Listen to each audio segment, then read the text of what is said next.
First of all, thank you so much for making it over to the Shaman Shack so we can do this interview. I've been looking forward to having this conversation with you for a long, long time. So Dr. Crystal Tack, tell me about your background and how you came to be this magnificent healer that I know personally. You're absolutely gifted. Don't make me start crying before we get started. Crying is fine. I cry all the time on camera. Well, first I want to say I'm so glad that we couldn't get it to work at a distance. It's so nice to be here at the Shaman Shack with you, and the healing just coming here is so wonderful. It is, yeah. So it's really much preferred, so I'm glad it worked out that way. And yeah, we've been looking forward to spending this time together for a period of time, and it's so lovely to be here and to finally have this opportunity to sit down and share what we know. Yeah. I'm really fascinated by your story. You told me some part of your story about how you became a healer, and I was wondering if you could just give us that story, because it's beautiful. I love it. Oh, thank you. I was born in the country, and my closest girlfriend was like, I don't know, 5 miles away or something.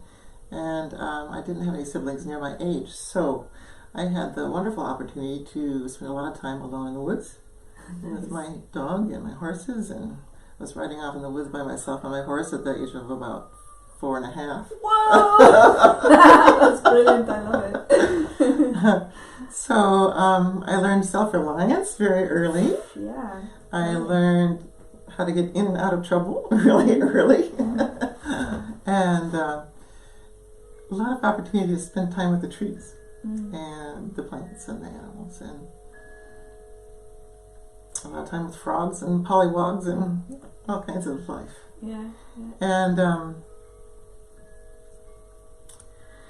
when I was 19, I made my mission statement unknowingly. I just spent a winter in Alaska, in Nome, doing an anthropological study.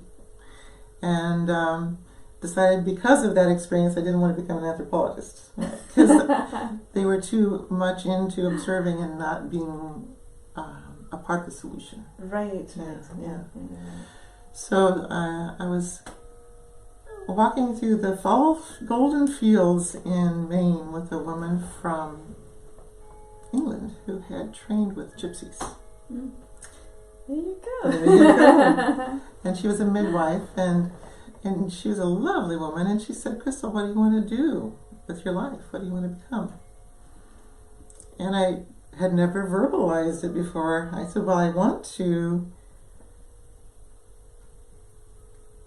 help people realize how incredible they are beneath all those misbeliefs and confusion and shyness and insecurities and lack of confidence, and to know their magic and to know their power. And to know what they really are. And I said, I don't know how I'm going to do that. I don't know what I want to be. So, I said, well, maybe a hairdresser, because they talk to people a lot. And I thought about maybe being a minister, but I didn't really belong to any organization that felt complementary to that. Right. So, at that time.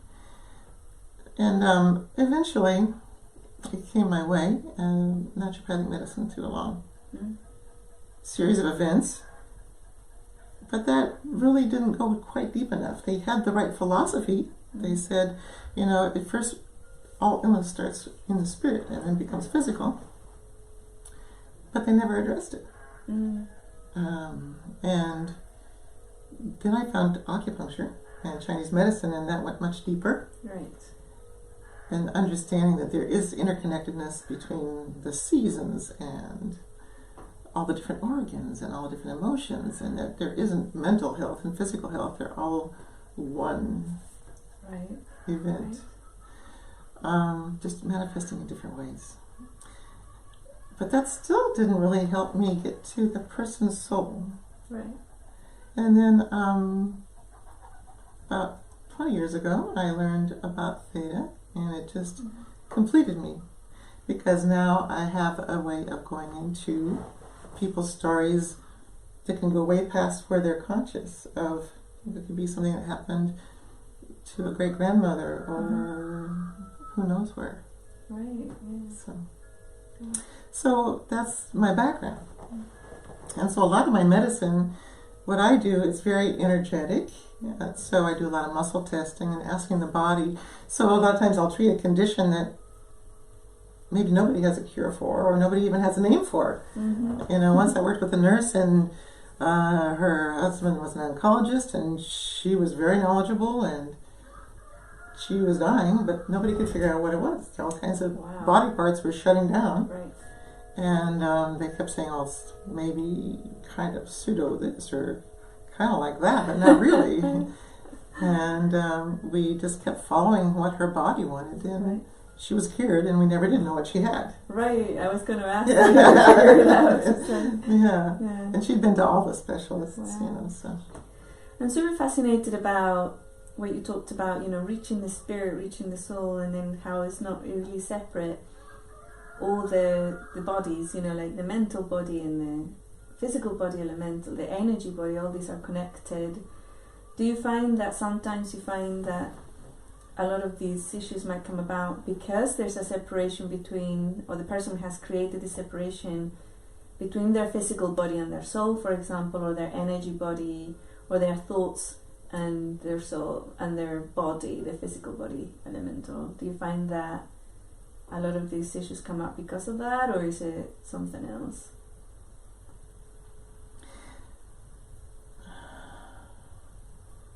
One of the things I really appreciate about Native American philosophy that I'm familiar with is it's between you and God. There are no rules. So each person has their own individual way of approaching their truth. I believe the more rules we have that we're supposed to abide by, athletes dress like this. Or, geeks wear glasses like this. Right. Or whatever rules that we think we have to follow. I think that creates a separation from our own inner truth, our own inner walk, our own inner alignment.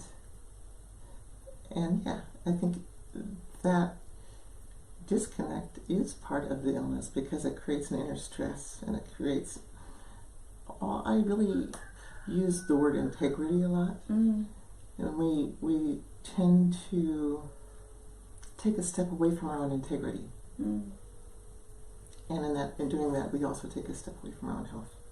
Right. Yeah. That's beautiful. Yeah. Thank you. All right.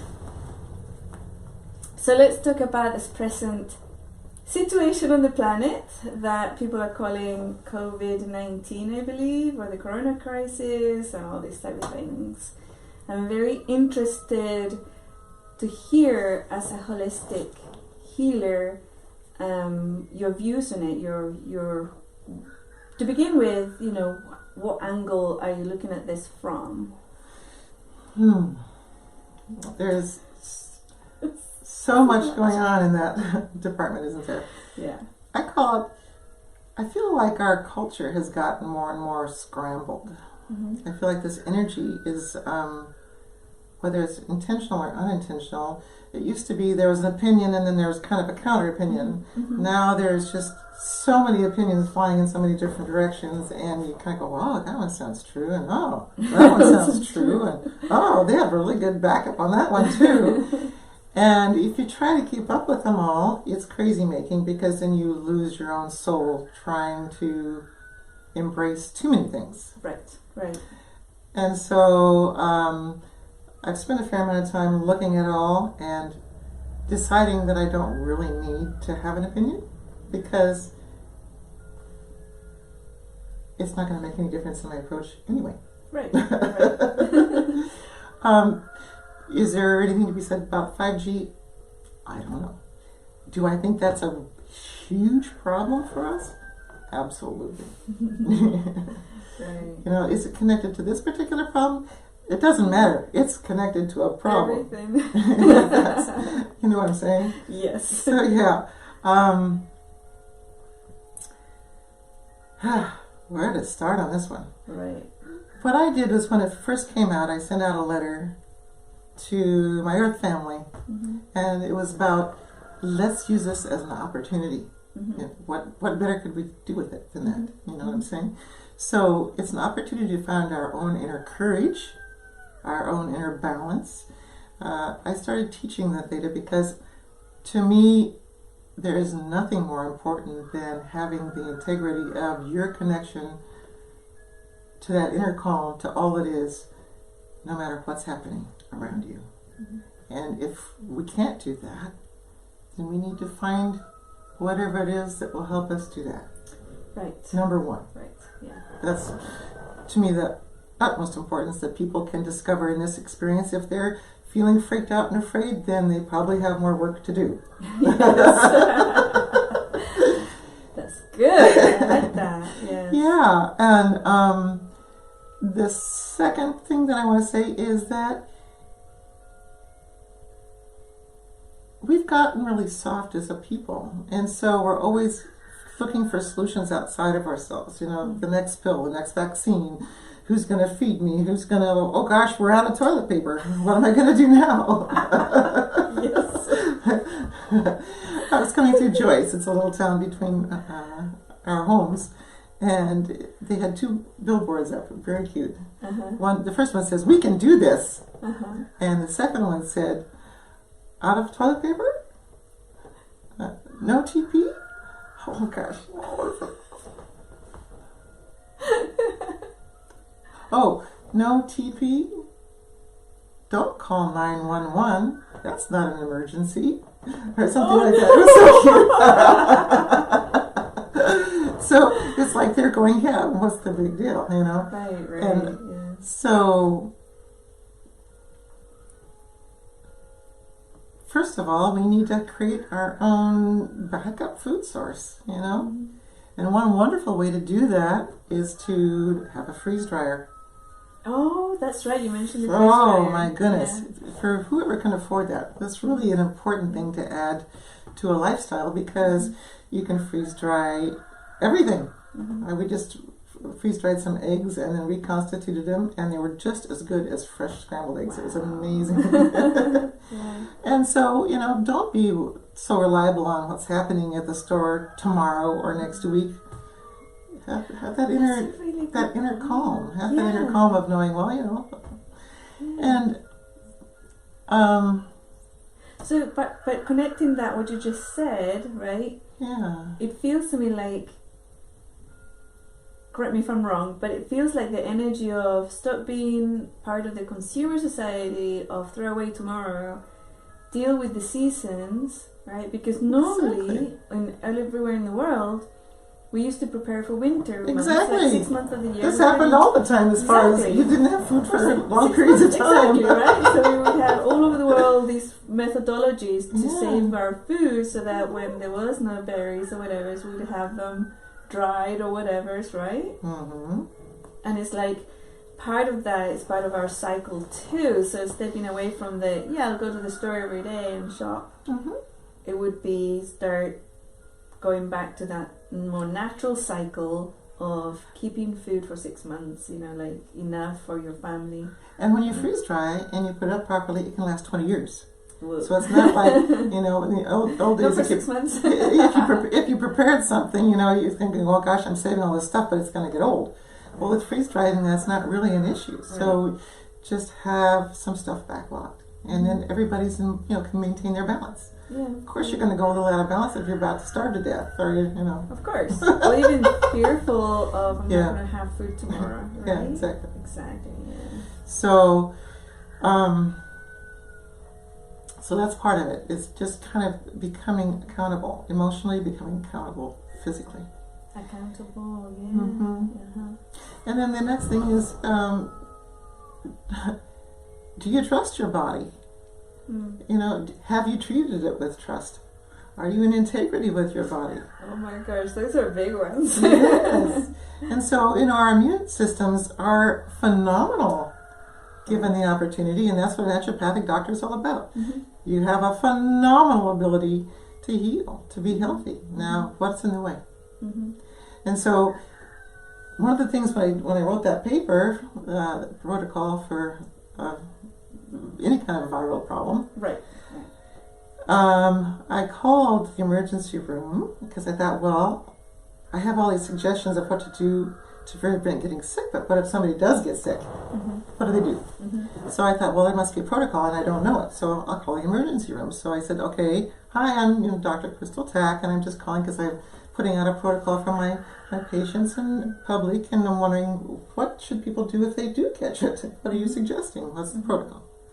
Well, there is no treatment for this, so go home for 72 hours, and that's it. Oh my gosh. And so they said, and here's the emergency hotline. So I went, okay. Cool. So I called the Department of Health coronavirus hotline, and they said the same thing. We have no treatment for this virus. We don't want to know if you've got it. Just go home for 72 hours. We have no treatment. That's it. And I thought, have we really gotten so disconnected from our own health and from our own well-being that nobody's talking about how to support yourself if you're sick, if there's not a drug? Right. Yeah, isn't that amazing? That's what they mean by there's no treatment. They mean there's no drug. A pill. So they didn't say anything about vitamin C or zinc or A or D or any of our friends that are there to support us to be strong. Whoa. Yeah, so I went, gosh. I know. So I went, okay, thank you very much. So whether a virus, because you said, you're not going to, is it a virus, is it 5Gs, whatever, but people are getting sick, right? People are getting sick. Right. Yeah. So if a person gets sick, what do they do? Have you figured out a protocol? Let me start first by helping prevent getting sick. Yes. Okay. Yeah. So I put this protocol out, and one of the most important things was, okay, what do we do to keep our resistance at optimum? Right. So I am a firm believer in vitamin C. If I was on a deserted island, I'd take two things with me: the power of breath and vitamin C. Okay, not important. Yeah. It can right a lot of wrongs. Mm-hmm. And one of the things I found interesting is that with these people that are sick, and I think in China they've used this some, and in New York they've used this some. I said, IV vitamin C, huge doses, like some ridiculously small amount. It's like that's not going to do 1,500 milligrams or something. I'm going, are you kidding me? That's not huge amounts. What's amazing is they don't talk about how powerful it is to take huge doses of oral vitamin C. Mm. I mean, why are they, even then they're making it something that the average person can't get to. It has to be IV. It's kind of like, that's a huge miss. It is, yeah. What happened was I could feel something working on me. I treated a patient that had been exposed to it for a number of things, and perhaps this is what she had, perhaps it was something else, but a few days later I felt something working on me in a big way. I haven't needed to take any kind of antibiotic for 28 years. And so I know how to work it. When something starts to come in, I know how to work it. And so when this was knocking at my door, I went, oh, this is unusual. This is even worse than the ones that have been coming up in the last few years, which have gotten worse and worse. Yeah. And by these things that are coming in, what do you mean, like flus? Or? The flus, they're getting more and more ferocious. Right, right. Yes, they are, yeah. Mm-hmm. So I just followed my body, and it wanted, again, this is, kinesiology, but you can do it from a distance. We'll talk about that in a minute. But it wanted me to really ramp up a lot of the immune things that I have, and it wanted me to really ramp up on the C. So I took 15 grams of C. And then the next day, within a couple hours, I was like laughing and singing, and I felt like better than ever. Right. I went, wow, this just sure worked. And the next morning, I feel it working on me a little bit. Yeah. So I did the same thing. And by the third day, it was just completely gone. And I never even got sick, let alone, getting sick and getting over it in a hurry. You could just feel it. You can feel it moving in, and you can just say, if you have the right program. Right, but also having that tuned in ability, right? Tune into your physical body when you start feeling unwell, because a lot of people even miss that part, right? Yeah, and that's when I put out this protocol. I said, "This is what I want to do, folks. Work with me. Work with me. Take this. These are the things that I want you to have in your artillery." Right. And then if you start to feel sick at all, I don't care what it is, call me. Right. And we'll talk about what dosage you need. Right. So that they can start learning to play that game. They can feel it in their body. They can get a sense of, oh yeah, when I feel this way, I need to do that. And if it gets worse, I need to do that. And then so that people learn. You cannot take the instructions off a bottle or off of YouTube and know what to do. How much, because your body is calling for a specific amount right now. And also with the vitamin C, I mean, I don't know much about it, but what I've heard or what I knew from the past was that it flushes through you really fast, so you can't just take it in the morning and think it's going to be good for 24 hours, right? Right.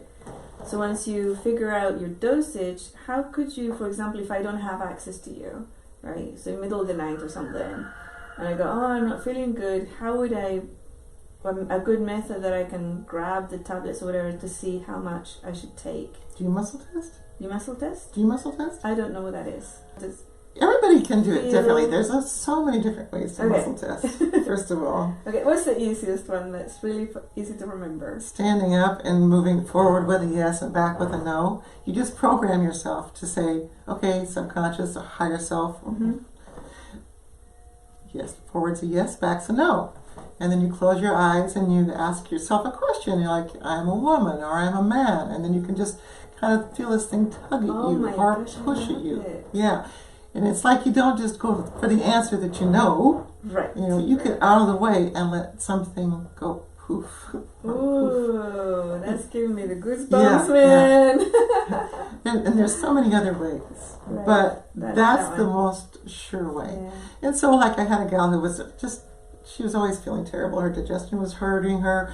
This is a long time ago. I don't remember all of her symptoms, but as soon as she learned to do this, and she would do that with every single thing in the marketplace before she bought it. Wow. Everything. Oh so, my gosh, and then awesome.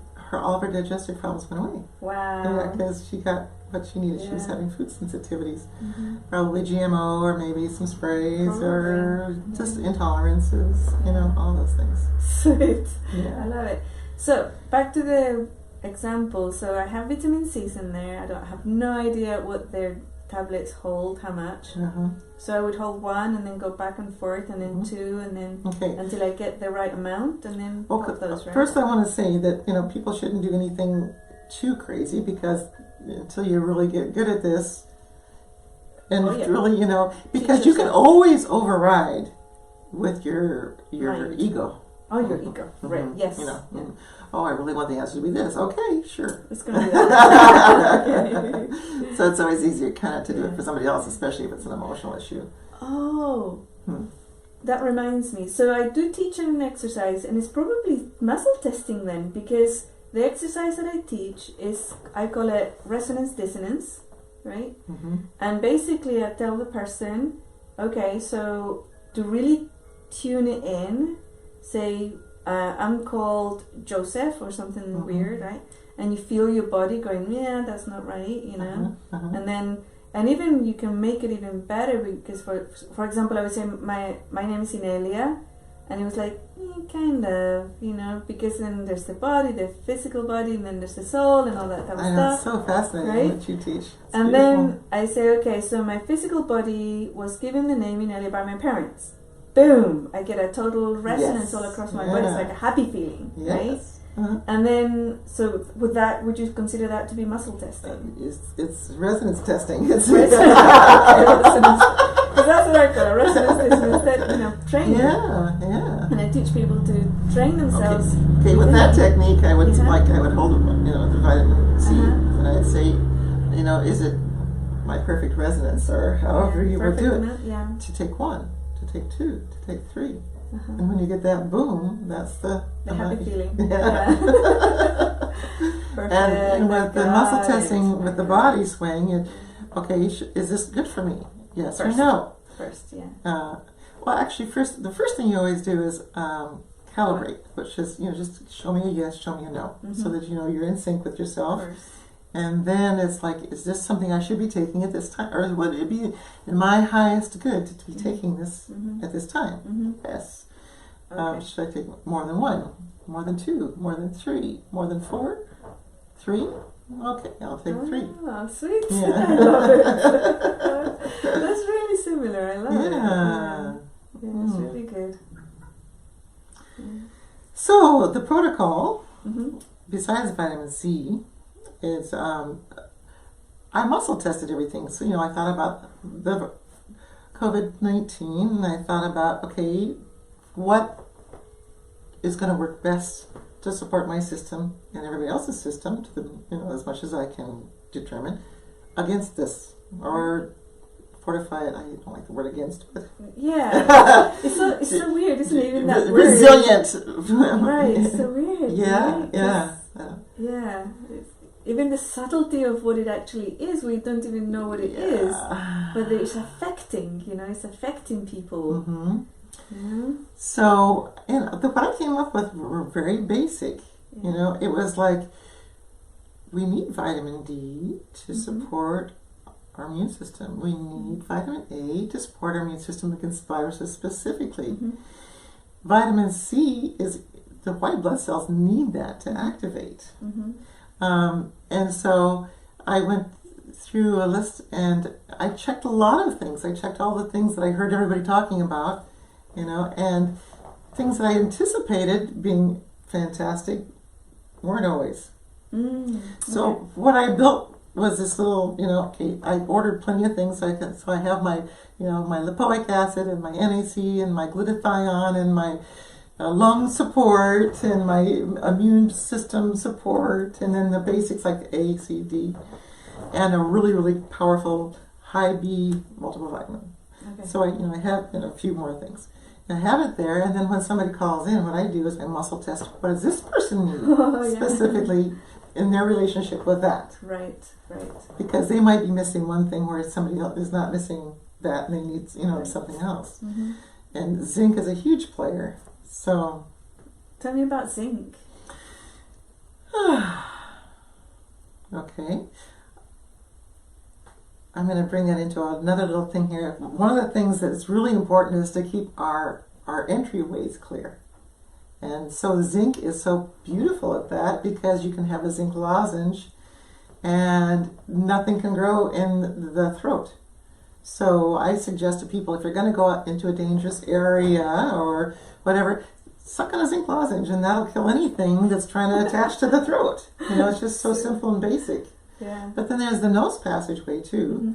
So I say, if you can do an antiviral nose drop, you could have a little bit of zinc in it, you could have a little iodine in it, whatever. Then you can also do a little nose spray or do a neti pot before and after, especially after, and then that passageway is clear. Right. So I think there's a lot we can do just to keep the passages well armed so that they can't get in. And of course there's the eyes, and I had an interesting experience with that actually. I had been doing hyperbaric for someone that was not very good shape, and sometimes the air kind of blows in my face. And a few days after that I just felt all this stuff in my eye, and I picked up something from that person through my eyes. So it was really interesting about keeping the eyes shielded as well. That reminds me of but something. That's what I want to say quickly though. But then what do? Then you put some good eye drops in your eyes and clear it out. Get rid of it right now. Don't wait till it gets set up in your body. Because then it goes into all the other system. Right? Okay, so good. Yeah, so I have an interesting story about catching stuff. When I was in school, I was taught that viruses were simply a method of the physical bodies telling other people's physical bodies that there was something up in the environment, right? Yeah, I've heard that. Yeah, and at the time it was related, like for example, the trees. It's accepted that the trees, if there's a bug in one tree, it'll create something and send it out, so all the other trees can make antibodies or chemicals that repel that insect, for example, right? And what I was taught was that the human people are the same, and what we experience as viruses is just our bodies throwing all that out to tell other bodies, hey, there's something toxic in the air, or some like a germ or virus or whatever, or pollution or weird vibes or whatever's, and to get those people's bodies ready for it so that they don't get affected negatively, right? Kind of its own little vaccination. Yeah, it's like a communication system. Yeah. And I was told it was all made out of DNA, and which is information basically, right? So it wasn't like a different creature. It was just information that was coming in to let you know what's going on in the environment, get you ready, blah blah blah blah, you know. And I thought, oh whoa, that's absolutely gross and disgusting. Why would they have human bodies create a system that is so snotty and sneezy and horrible, you know? It's like, for me as a teen, right? And then I forgot all about it, you know, years went by, I'm 53 now, 54 or something like that, I can't remember. And I was talking about that, and I was like, nobody knew about it. It's like, it wasn't. So you taught that in a regular school? Yeah. Wow. Yeah, I was. What class? Biology. Wow. I know. It wasn't in this part of America. No, it was in the UK. Oh, but at the same time, somebody says, well, there must have been an alternative timeline because this is nobody knows about this. Well, you heard about the trees, right? You know about the trees. This is, yeah, well, it was the same. I mean, it was the same for people, right? And it was like, and I remember thinking about it, thinking, oh my God, this is so gross. Why would the human species design a system of communication and upgrading of the DNA or whatever, or strengthening of our physical bodies that involves knots? You know, it's like just, it feels so disgusting to me. But then, you know, it's like when you said when you're treating people and that air went into your eyes and then you could feel it in there doing stuff, right? It makes sense to me. It feels like it's like that information and your body was getting ready and getting prepared, you know, from that information that it received from the other person to counteract whatever it was that she was going through or he was going through.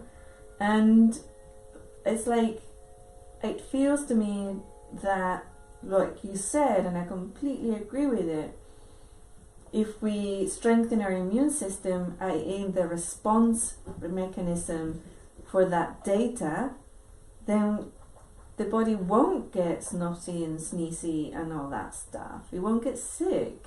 Yeah, I don't think we have to go to that phase. Exactly. Right? That being said, then there was smallpox. It wiped out a lot of really healthy people with really great immune systems that didn't get sick all the time. Right. You know, so it is a little confusing to put all the pieces together as far as and my thought would be, okay, they had strong immune systems. Right. But they didn't have an immune system for smallpox. For that. Yeah. Right. But had I been there with my vitamin C, you would have been fine. could I have saved their lives? You know, I mean, you know, right. because I know that sounds extreme, but I want to tell a little story here. I had right at the very beginning of my career, I met a gentleman at one of the conventions, a hair analysis person who was outstanding. I mean, I got to know him after that and used him for many years, and did nobody like him since he retired.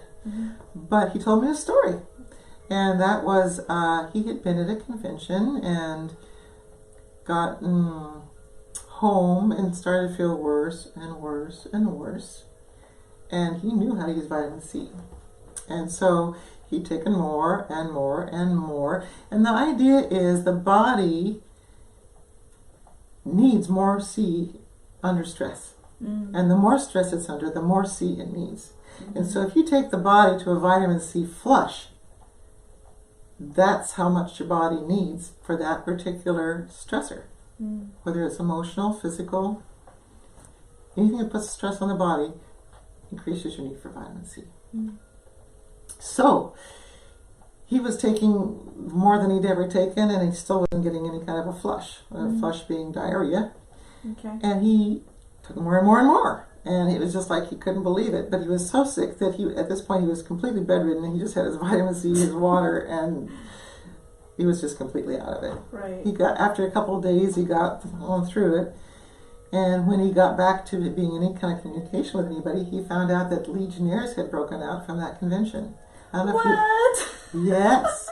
And he's convinced that he cured himself of Legionnaire's disease. For those of you who have never heard of it, it was killing lots of people back in the day at conventions because it was something in the air conditioning system. What? Yeah.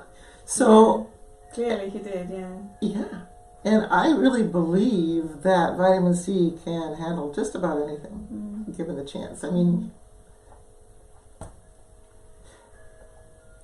why they haven't put more attention towards that. I mean, there have been stories that, oh yes, IV vitamin C really helped, but nobody's really grabbed a hold of that. So I don't quite understand why.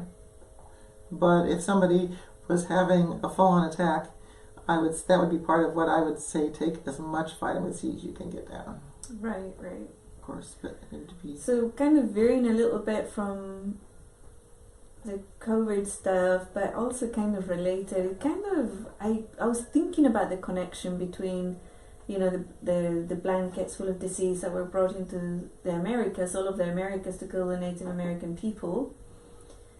It wasn't just the blankets, though. That's part of the history that's not talked about, the oral history of the Native Americans, which wasn't just about blankets, but there was a whole system behind it. And I know it from both sides because part of my lineage is Native American, but part of my lineage is also conquistadors from the upper classes who designed all this, right?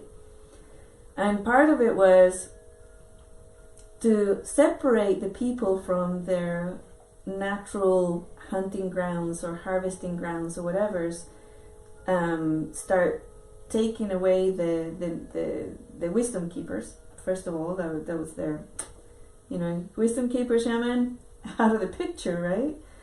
And also, then when these diseases came, a lot of the Native American people would separate the sick to a different location to treat them, right?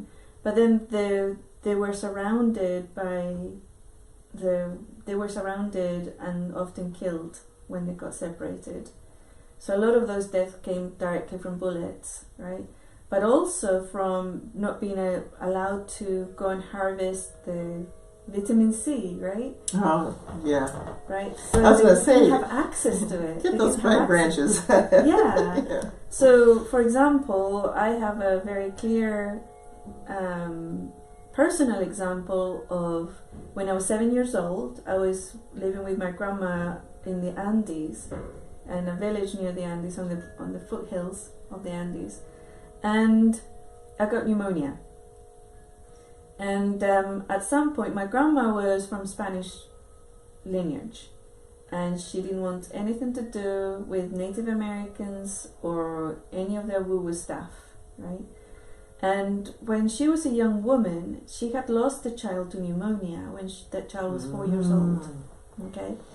And then here I was, and I was actually identical to that child. I was dying, right, basically, and my grandma would refused any type of Native American anything. There was no cars in the village, and there was no way to get the person who had a phone wasn't home, and they couldn't get in, so they couldn't even call the nearby town for an ambulance, right? And then my granduncle said to her, Maria, he said, please just put away your things.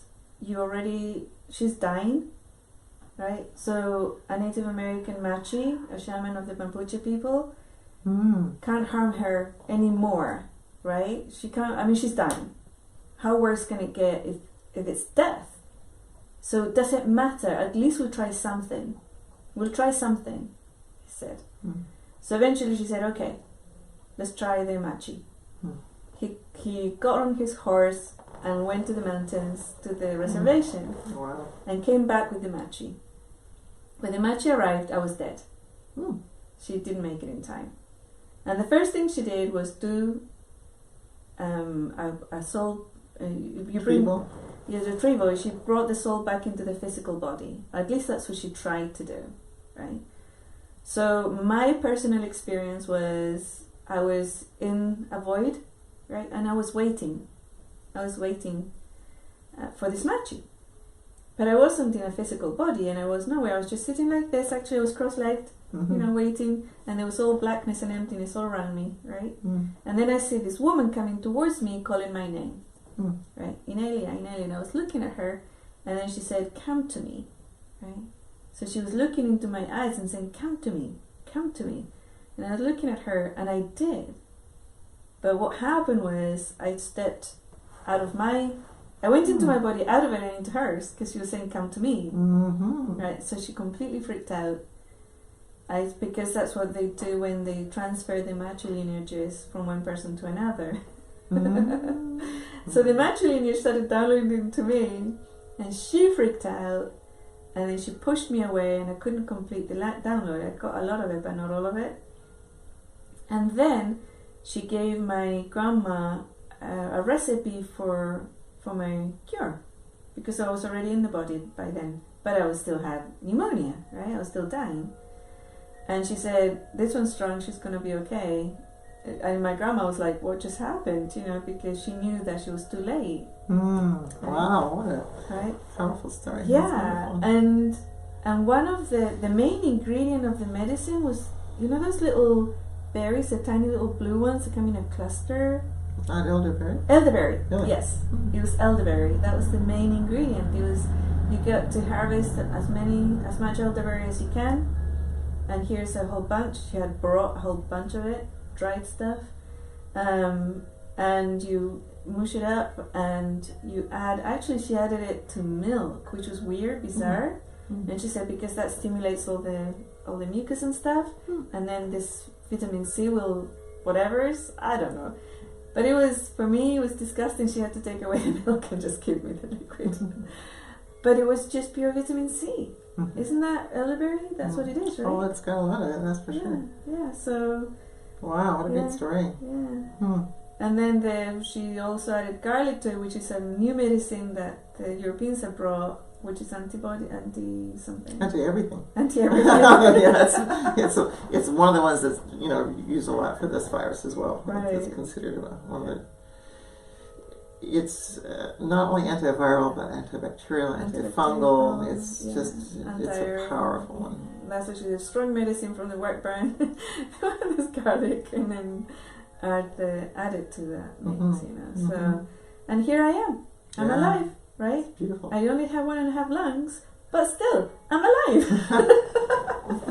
Because my grandma took too long but it wasn't too long, because I was still in the area, so she was able to retrieve me. But so that knowledge and that wisdom was there, but from what I know, what I've heard from elders talk, it was like they were not allowed to go out and harvest the herbs or the fruits. That makes sense to me, because I think there was, like you say, so much wisdom, so much connectedness. Yeah. And also a lot of the villages, when they were separated like that, they went in and killed the sick and the women who were looking after them. That was the idea. And the shamans, especially, they were targeting the shamans, and the wisdom keepers. So vitamin C. Good friends. Yeah. Okay, so back to the protocol. So we have vitamin C and D and A and zinc. And the basics. Yeah. And then, like I say, then a variety of things kind of around that, depending on the person. Right. But I didn't find those to be as primary. It's like I expected elderberry to come up really strong. I expected colloidal silver to come up really strongly, and I don't get them. Because we have better ones, right, from other places. Well, for whatever reason, I don't get them. And garlic comes up, of course,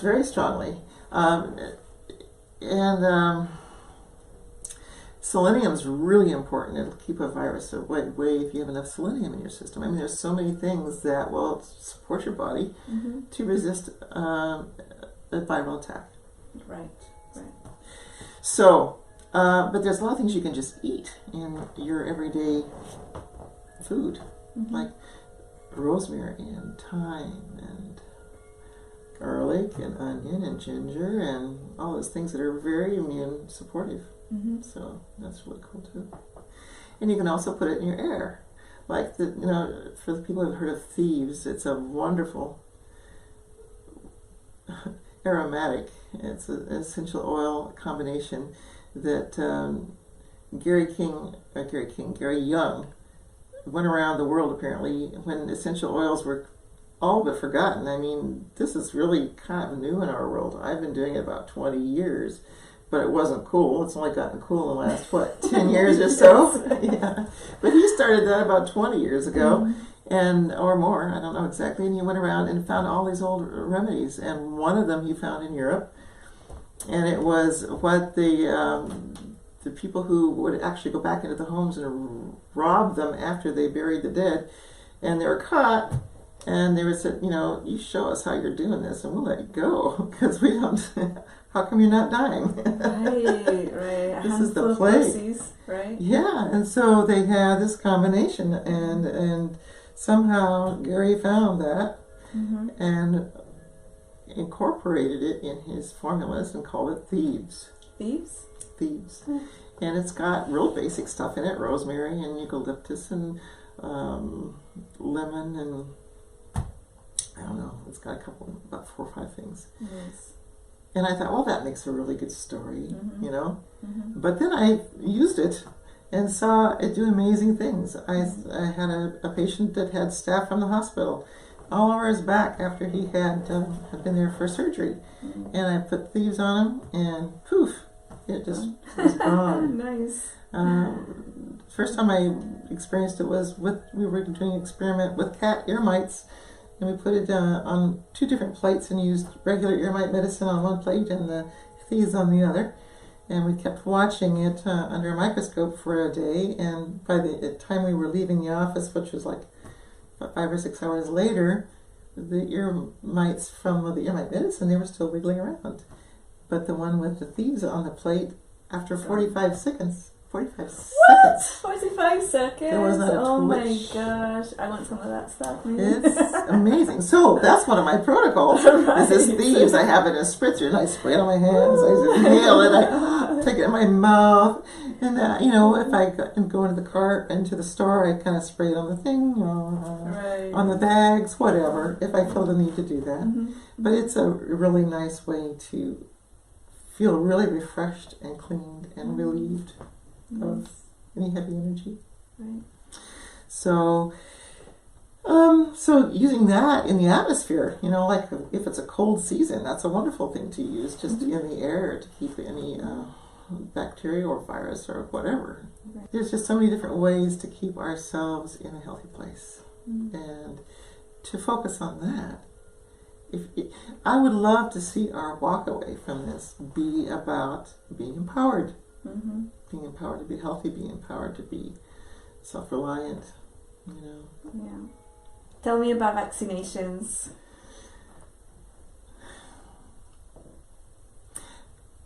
My biggest concern with this whole affair is that it's going to be used,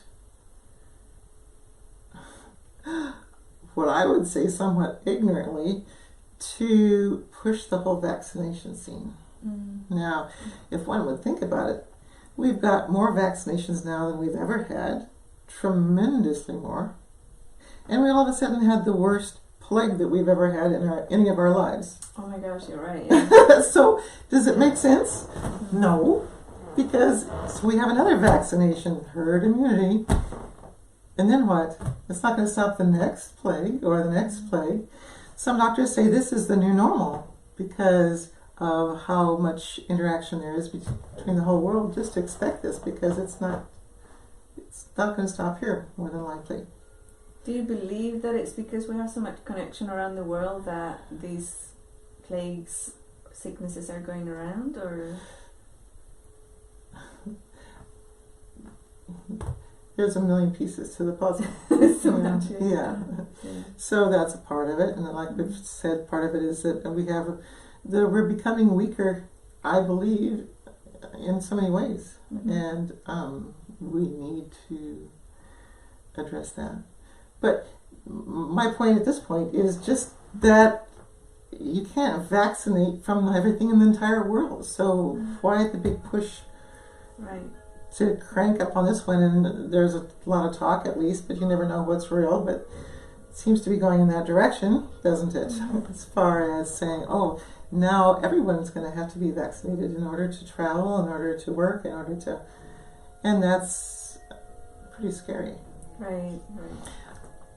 One of the reasons it's so scary is because I've been around long enough to watch patterns.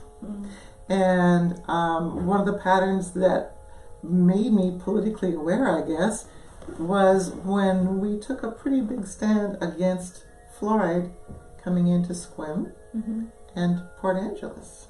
And I trusted at that point in time that everybody had good intentions. I really did.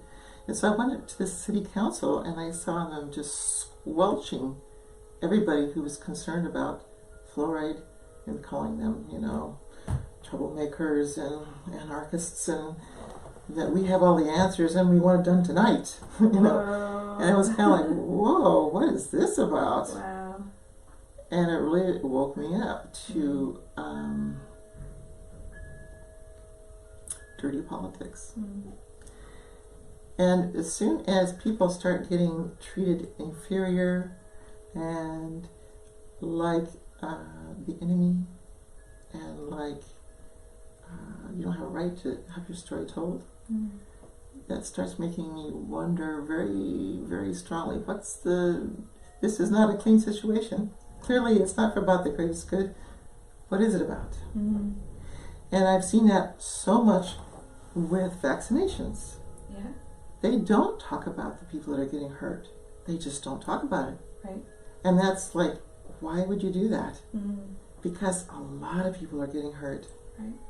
I've personally known a lot of people that gotten hurt, that their lives have been destroyed, or their child's lives, or died. And it's like, this doesn't count for something? I think probably if they took a step back, there's probably a lot more people who have been hurt by vaccinations than have been hurt by this pandemic. Right. So it's kind of like, why doesn't that count? Well, because we don't want it to count. And who's the we? I don't even want to go there. But it's scary. Yeah. And the fact that, do we need to have, I don't even have a feeling so much about not vaccinating, not giving ourselves the antibodies we need to something. I don't think that's a bad idea. I think injecting it into the bloodstream directly is a really bad idea. Right. I think that they need to come up with something that's closer to our natural immune response. I think that is invasive and sets up some things that shouldn't happen. So I also am concerned just about the ethics behind the vaccinations in general. Like, is it really why they're saying it is, I guess? And that, I don't want to go there, but I feel like I have to because of the oppressive approach that they've taken. And there was a website, and I don't think it's up anymore. I can't find it anyway. It had interviews of family after family after family after family, and that's all it was. It was just one interview after the next. And I watched it for 5 hours. Oh my gosh.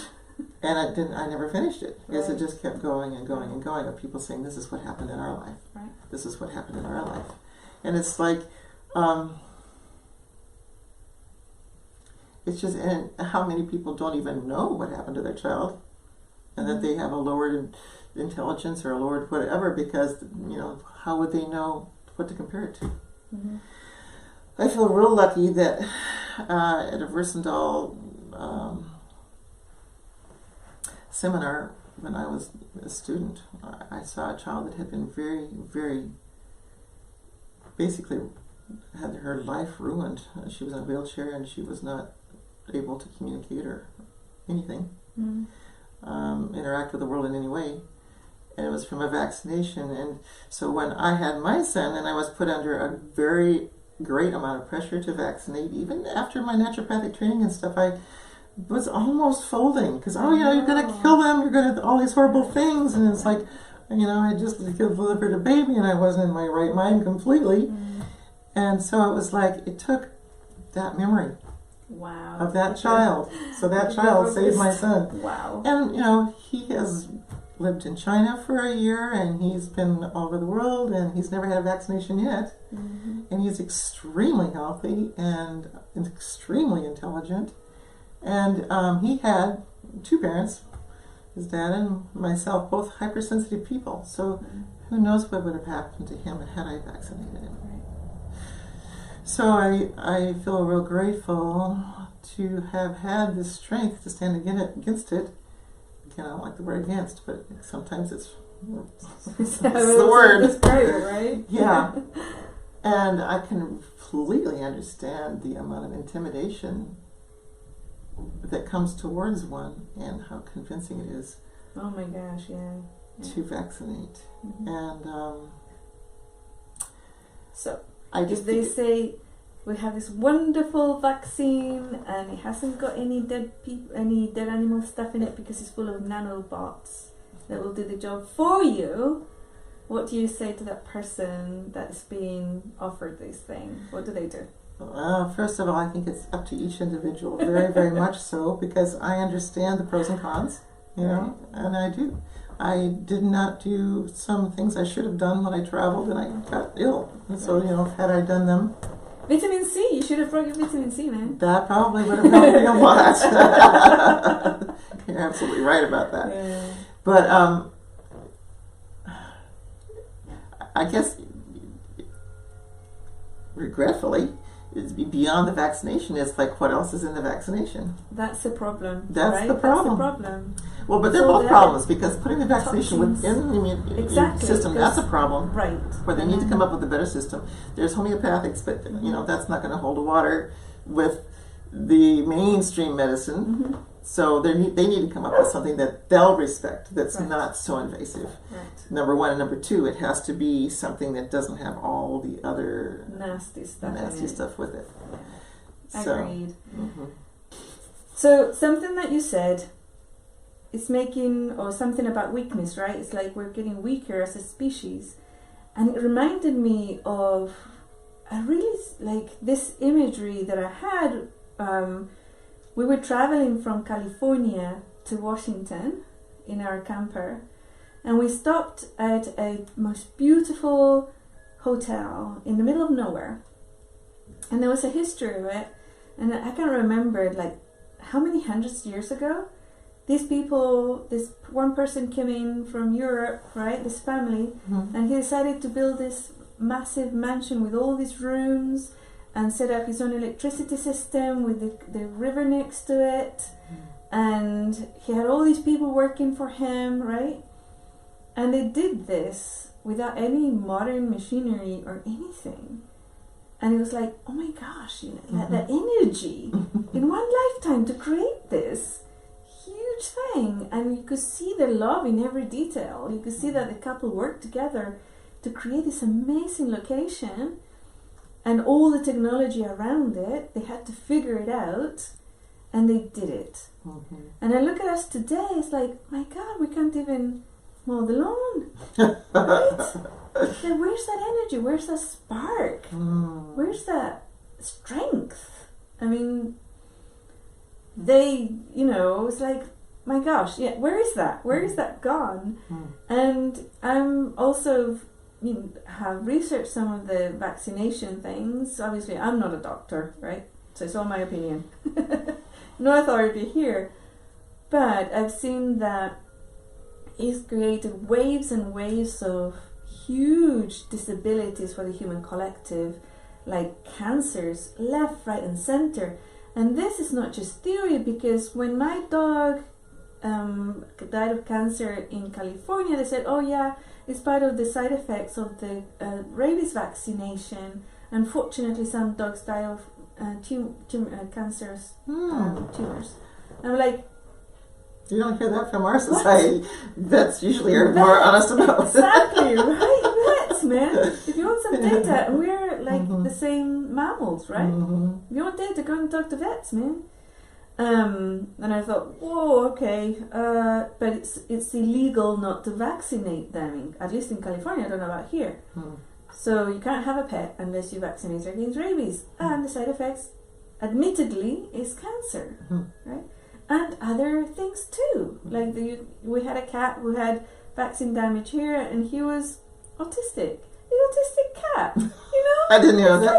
It's like, come on, right? It was diagnosable. Yeah. Well, yeah, you can really tell, you know. You can really actually tell when a cat is not quite there. He was perfectly fine before, and then he wasn't there anymore, right?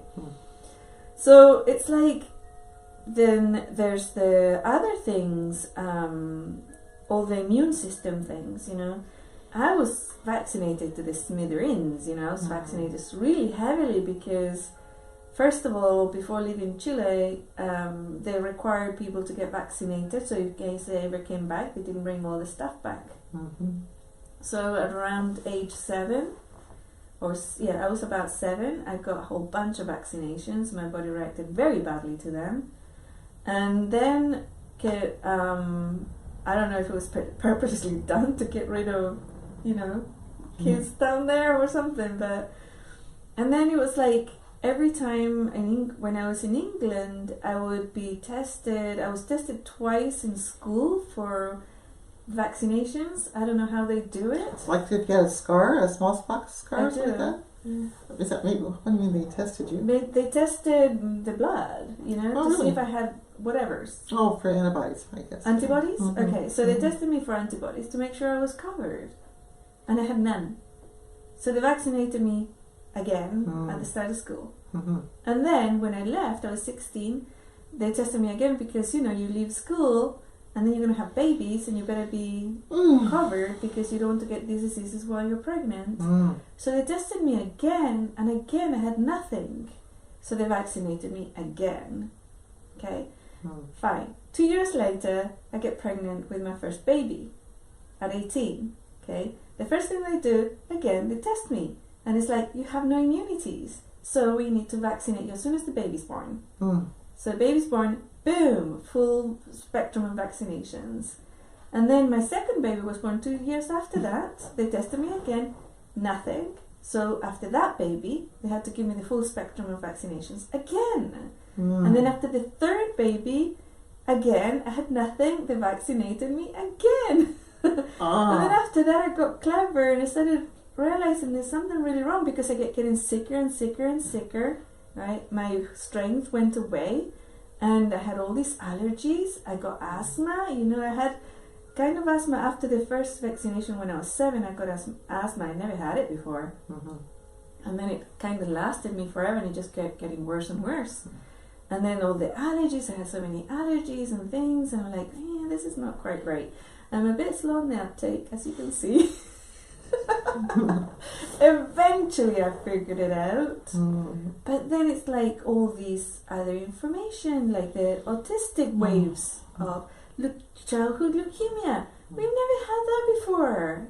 I mean, even from the 1940s, 50s, 60s, whenever, you know, this numbers started being counted, there was like 4 or something, like, for the entire country, and now it's like thousands and thousands and thousands. The only thing that's changed periodically is the vaccinations. So I know I'm not a doctor, but I would say it is actually what is causing all this sickness. That's certainly one of the things. Yeah, I sent my son to this camp, and I was completely blown away when we walked into the camp, and there were shoe boxes of everybody's pills that were being brought for these little kids that were in camp because they had, you know, asthma or this or hyperactivity or whatever, and they were all on these drugs. Yeah. And I just kind of went, you have to be kidding me. Yeah. I guess I should have brought somebody and see. No. Here's your boxes. Here's your boxes. But yeah, it was just like everybody, oh yeah, this is for my son, don't forget. And I was like, oh my goodness.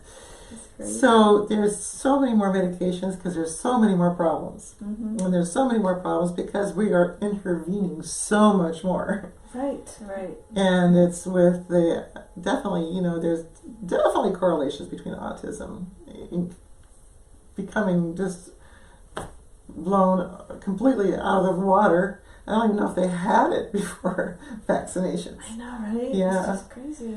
So, and there's that. And then I, as a child, was spraying 2,4-D, 2,4,5-T, because it said right there on the can it was safe for human use. Do you happen to know what that is? What? That's Agent Orange. Oh my god. Which was later proven to be very unsafe in Vietnam. Wow. So, and so I had my health problems growing up because I was exposed to this incredible toxin, and I was kind of wondering why I was just kind of in a cloud and I couldn't think, and and then it took its toll. But I always thought, well, it's just me, I must be dumb. And I was just fighting through the clouds. Yeah. And I remember as a kid saying, gosh, Daddy, if it's doing this to plants, it can't be good for us. Wow. And he'd say, well, no, honey, right there in the can, see, it says it's safe. My dad was a really smart man. Wow. This was just one of his, he believed. Back in those days, we believed. Right. And I said, I don't care what that can says, Daddy. I don't like it, and I don't want to do it, but I had to anyway. Oh. So we were killing something called tansy ragwort, which was a really nasty, noxious, invasive plant from England. It wasn't a local plant. It killed animals, so that was our way of dealing with it at the time. So, and then, we were doing pentaphenol chloride, painting wood with creosote and all that. So growing up in the country had its downside. It did. It had a lot of wonderful things, but I definitely got heavily poisoned. And then when I got to medical school and I was working on cadavers and was getting that good dose of the formaldehyde, it did me in. Whoa. Yeah, I had a major crash and burn. Wow. Yeah. So we all get to have our hurdles to leap, and so you can, like that, right? You can deal with it. You can make your body stronger. You can, or you can die.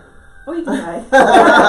Or you can be very sick for the rest of your life. For the rest of your life. I can assure you that your viewers, the viewers that we have, and this group that they're proactive, and that's so wonderful. Yeah, super proactive. Just tell us your advice. We're gonna do it, man. Yeah. So you can have chronic fatigue. You can have fibromyalgia. I was walking around in a cloud for years of just trying to figure out my health, and I didn't have the kind of support that we have now. Thank God I found a Chinese doctor, and he had quit. He had gotten sick in medical school and almost died. So he became acupuncture saved his life. So he became an acupuncturist, and then he became my motivation for getting into Chinese medicine. Nice. Because I met him while I was in naturopathic school. Wow. So there's the toxins, in so many different ways. And, if you think about it, a lot of the toxins that are used, the pesticides that are used, there are to destroy the grasshopper or the other parasite's digestive tract. Oh. And how many people are complaining of some kind of digestive problem now? Yes. It's imperative that we eat organically. When I go off organic a little bit, maybe you can cheat a little bit, but pretty soon I'll start going, oh, my gut is off. I just don't feel good. Oh, I haven't been as careful about what I'm eating lately. And I eat well, it's just that I don't know what those animals were fed. I don't know what those plants were fed. And that makes sense. Yeah, so it gets into my system, and my system doesn't tolerate it. Right. So there's the poisons, there's the vaccinations, and then there's the electromagnetic pollution. Yes. And I haven't seen a person who cooks with a microwave constantly that's healthy. I just don't think that those go together. Right. I don't think you can be. Yeah. So, again, we're going back to that scrambling. Things are just getting scrambled. Our whole, our DNA is getting scrambled with all the toxins that we're getting exposed to. Our food's getting scrambled by the energy that's getting, just zapping it. Right. About that.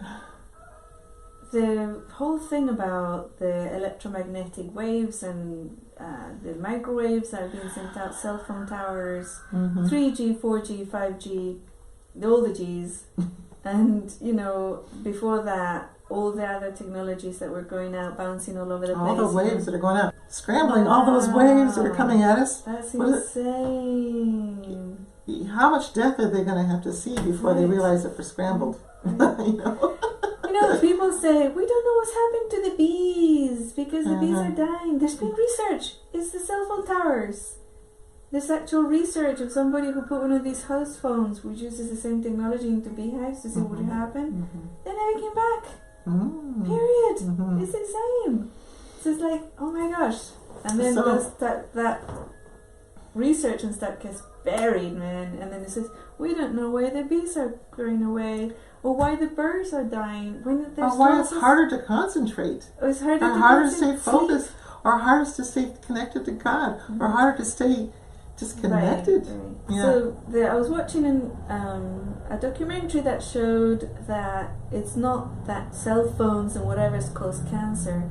It's that when there's all these waves and microwaves and Wi-Fi's and all that in your house, your pituitary gland cannot tell the difference between light gone away, the sun set, and the waves. They think it's still daytime, so you never get the melatonin into your physical body, which never destroys the radicals, free radicals, and therefore all those things start popping up and you get sick. It's not that it's causing, it's just that your body doesn't have the peace and quiet and the connection with the resonance of the planet to heal and to repair every night. It's not doing it, so people get sick. So our natural flow is, in the morning we have a cortisol come up with the sun. And as the sun goes down, the cortisol goes down and the melatonin comes up. And so now we've got, sunlight until we're going to sleep, because we're on our cell phones or whatever. And that has to change if we're going to be in balance, if we're going to be in integrity with our physical bodies. Because we need to be in resonance with the earth. We are dependent on matching frequencies with the earth. And if we don't, we won't survive. They found out that our being in resonance with the earth was so important to our existence that being out in outer space, we need to have those frequencies broadcasted to be healthy. So one of the things that we need to do, as you're talking about the bees and things, is to, for ourselves, be able to broadcast the earth frequency. And there's different ways to do that. There's all kinds of new little gimmicks, and I don't know about all of them. I know I have a dear friend of mine, Don Paris, you can look him up. He has created a CHIO, CHIO, and that is broadcasting earth frequencies. And it helps keep your resonance strong. And there's another one out there, and I don't even know what it is, but they did an experiment with it where they put it, I think the bees weren't going by a power line or something, and they put this in the middle of the power line or somewhere, and in that little pathway the bees would come through. So you reminded me of that story when you said that. So we need to find those things to counter, counter all this toxic ridiculousness until we get strong enough to say no. Until we figure out a way to say no. But we have to keep our minds and souls clear enough to have the strength to someday unite enough to say no, because otherwise we're just going to become part of the muddle. At least so many of us, it's hard. So I was just talking to my husband about that this morning. We need to figure out how to create a better, safe environment from the frequencies, because I'm very frequency sensitive. And I feel like it's already, I have felt in the last few months, like, what's going wrong? I'm having a harder time focusing. I know, right? Me too. I've had like my... But there's another 300 satellites up there. That makes sense. I don't know what they're broadcasting, so I can't say it specifically. But that's another thing to go. What about that? That's brilliant. Yeah. So. Okay. Before we wrap up, what would you like to? Is there a statement? Is there something that you want to remind everybody about? that take every experience, including this one, to become stronger. Mm-hmm. And as I was doing some research, trying to do more about the virus, I kept going off on this tangent and off on that tangent. And what really drew me, I kept looking at this YouTube. It was Aluna, A-L-U-N-A. Oh gosh, and I kept looking at that picture going, I really want to watch that, but I guess it's not relevant right now, so I'll watch it later. And then it would keep kind of floating up there on the side, and I go, oh, I really want to watch that. So finally, like at 11 o'clock at night, I'm going, okay, I'm just going to watch it. And I watched this whole thing, and it went, this is completely relevant. Oh my God, it is. It's completely relevant. Yes. Because I believe my main purpose, and I believe all of our main purpose here, Mm-hmm. a lot of us are saviors. I mean, we're here to try to turn this around, right? And so it's about the earth. Yeah. And this is a most precious little documentary, except not a documentary because it's made by them, about them. They called this man and said, listen. So, Younger brother. little brother. So this is a tribe of people called Koji, the Koji people in Colombia, the mountains of Colombia. They have never been studied by anthropologists. They won't allow them in. Mm-hmm. They have no interest in anything that's going on in the world. Mm-hmm. They haven't been dazzled like most of us and lost our way from all the glitter. I mean, they just have no interest. And they're saying, listen, we have something you need to know. Mm-hmm.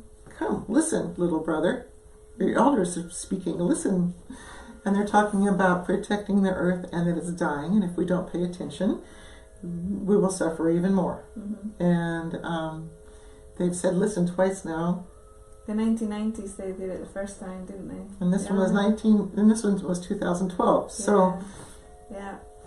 I remember the original when I watched it in England. Did it you? was by the BBC, yeah. Oh. It was amazing. I haven't found it online, but it showed, how they were brought up, their shamans, the wisdom keepers, and from babies, and how to connect, and the whole thing, and what their message was: stop doing all this stuff, because when you hear part of here, when you change things here on the beach, whatever, that's the second one, right? Mm-hmm. You're hurting the ecology of the mountain. Mm-hmm. And people were saying, no, they're so far away. Mm-hmm. Besides, it goes this way, not that way. Exactly. It goes downstream, it doesn't go upstream. So I said, oh my God, why can't you see it? One of my favorite parts of the Aluna one was when the BBC boy, that's not longer BBC because he retired years ago, right? Mm-hmm. And he's in his 60s now. He said, but how can you tell? I mean, how can you tell that, that this is affecting that and this and whatever? And the guy says, can you see the bubbles in the water? Read the bubbles. Read the bubbles. Yes. And he's going, what? The bubbles? But nobody's going to understand the bubbles. And they were like, oh my gosh, like talking. You could see their faces. The whole story is in the bubbles. Yeah, it's like they're saying, like, God, I'm talking to a toddler. How do we talk to a toddler? You can really see their brains going, oh my God. How do we get that message How through? do you explain that? You see the microcosm, and then you get the macrocosm. It's like you could, and then once you watch them, with their looking at the factories and all these things, and they're going with the sticks, and you can look at their eyes. You're going. You can see that they're like, why are they doing this? This is so insane. It's just wow, know. But it's very. I liked it too. Thank you for sending me the link, by the way, because it really illustrates that, and the whole thing's about a thread, right? That they're putting back. It illustrates the thread of connection, right? Reconnecting us. And what's beautiful about it is that, at least from our audience that are listening today, those are the individuals who were born on the planet to bring that thread back, just like you and me. I don't like to call ourselves saviors. I wouldn't call you a savior. No. But the people who are making a difference. The people exactly. I would call you more like a bringer back of the thread. Right? You're bringing back the thread, and you've done so your entire life, right?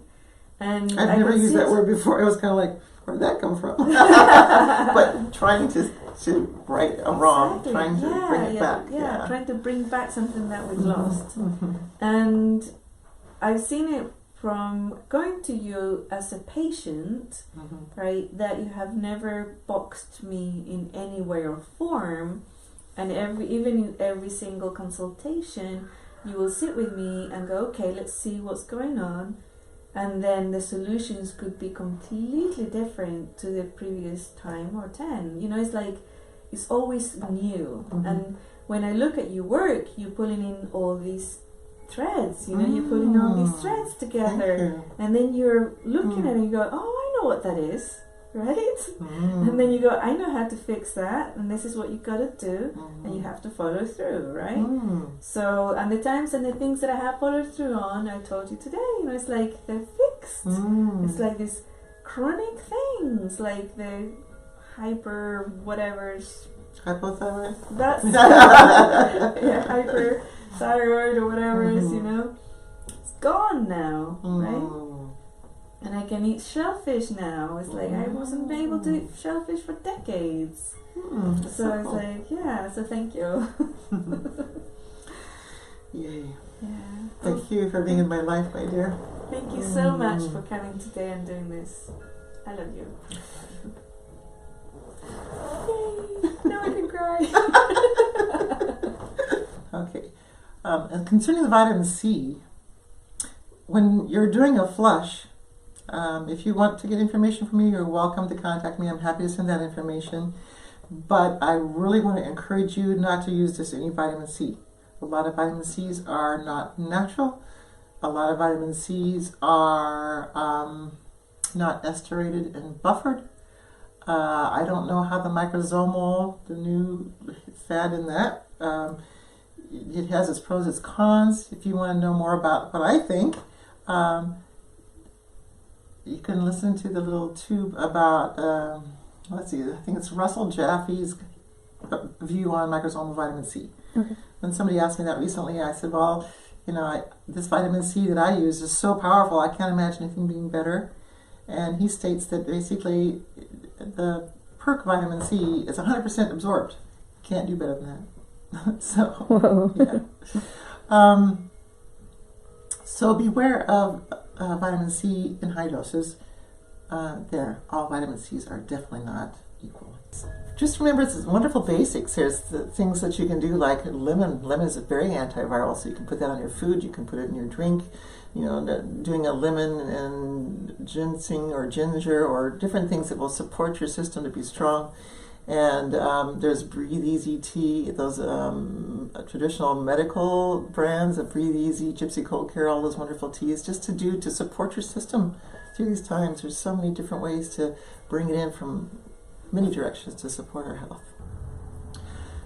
So the interesting thing about this virus is that so many people get no symptoms at all, like over 50%. They're determining at this point, don't even get symptoms. And then a lot of people get a common cold, no big deal. And then some people, they're fine in 1 minute and they're dying the next. It's like huge variance in response to it. And so my thought yesterday was, I wonder, I haven't heard this addressed at all, but why wouldn't those people that are not tolerating it be the people that might have the genomic SNPs for not detoxifying properly?